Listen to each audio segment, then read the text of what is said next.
welcome to the Oregon California Trails Association. I'm Richard Hunt. I'm the video producer, volunteer with the OCTA team, and I'm sitting here with Bob Clark.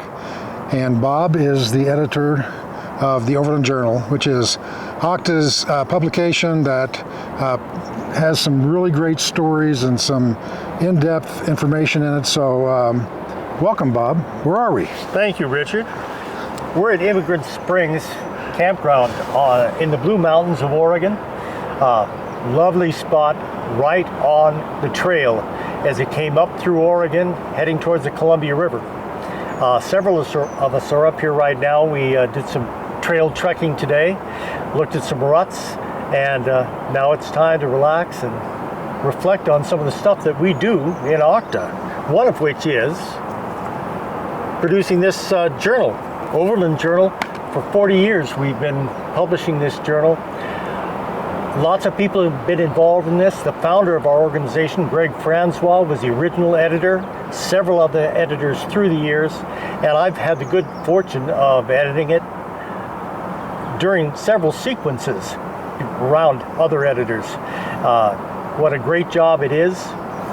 We get to gather together stories that tell tales of the trail in years past as well as today. Some of the stories are very esoteric. Some of the stories are very personal, tragic, and some are a little humorous as well. We try and balance each issue out with 3 different articles, hopefully each containing a little content that might appeal to one person or another, whoever gets it in the mailbox at home. How can you get the Overland Journal? How do you get Overland Journal? The best way, of course, is to become a member of the Oregon California Trails Association. It is a benefit of membership. All members receive Overland Journal automatically. It's also available at various trail sites along the Oregon and California trails. And of course, individual issues are always available either directly from our headquarters in Independence, Missouri, or if you're a member, you can look at every issue that's ever been published via the website. We have them all scanned and archived, so there's just a wealth of information there for people to dig into if they want to learn about the overland migration and the overland trails. Well, as an OCTA member, I can tell you my story was that one of the reasons we became members was just to get the subscription. For a lot of members of OCTA, this is the only way they have connection to the organization, is getting this in the mail and reading the articles that are in there. I've been members of other organizations, seen a lot of other publications. My perspective is that from I hate to use the word scholarly because it sounds a little off-putting that it's too academic, but the quality and the accuracy of the information. I mean, you guys go to a lot of work to... We do. Articles that are considered academic or scholarly generally are referred to as peer-reviewed.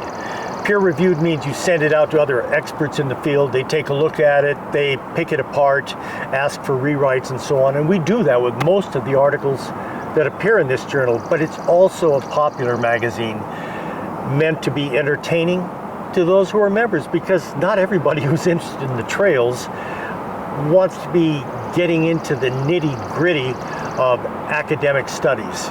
So we try and gather articles that are both interesting and engaging, as well as articles that dig down deep.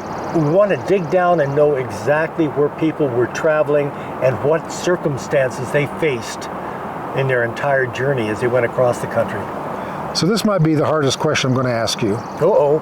What's your favorite child? No, what's your favorite story? I know you love every one of these. I was thinking about this earlier today, and there have been so many stories. I probably have published somewhere in the neighborhood of 80 articles in Overland Journal over the years. But one of the ones recently that fell into my hands, a woman from Massachusetts sent me a letter, long letter, that she had received from her family, passed down through the generations. Nobody had ever done anything with the letter, and obviously it was a 49er letter. somebody traveling from the East Coast to California to hunt for gold. And she didn't know what to make of it. So she sent the letter. It needed to have context added. Where was he going? What did he see? What experiences was he having that other people were having at that same time?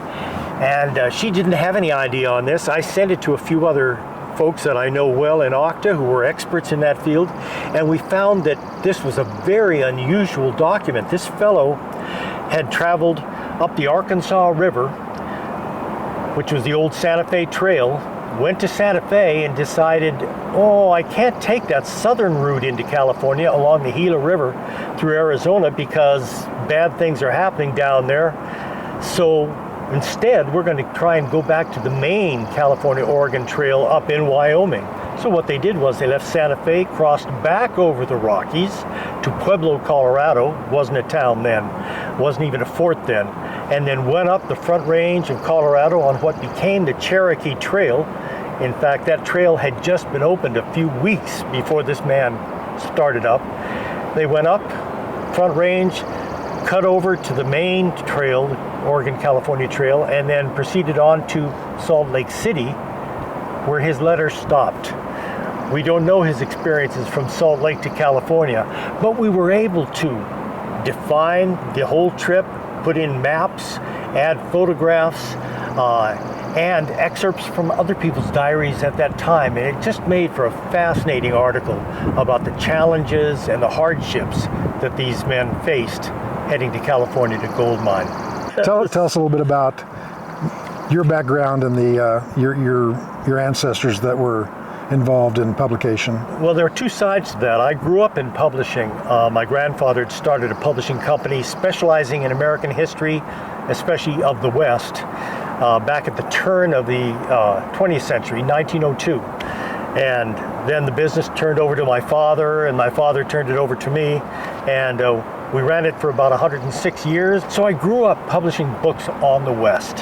And back in the earliest days of Oregon-California Trails with Overland Journal, the founder, Greg Francois, called me one afternoon from Missouri. I was living in Glendale, California at the time, and he said, hey, we're starting up an organization. You need to be a member of this. I've retired now. I'm no longer in publishing, except for working for Octa, doing this, which is a great way to glide out my career. So, in closing, your advice for people who are interested in learning about if you have trails? Any interest in the trails, and there's so many stories, maybe you had ancestors. I had an ancestor who crossed over with the Mormons. If you have ancestors in it, if you have just an interest in history, if you have an interest in the West in general, and the beautiful landscapes we get to visit in tracking down the trail, you need to join Octa. And we have a great time together, wonderful relationships, great friendships. Join us. Well, Bob, thanks so much. As I said, this is one of the main reasons that I became involved with the organization, was just to be able to take advantage of this publication, and I enjoy it so much. So, discover yourself and discover your trail with the Overland Journal.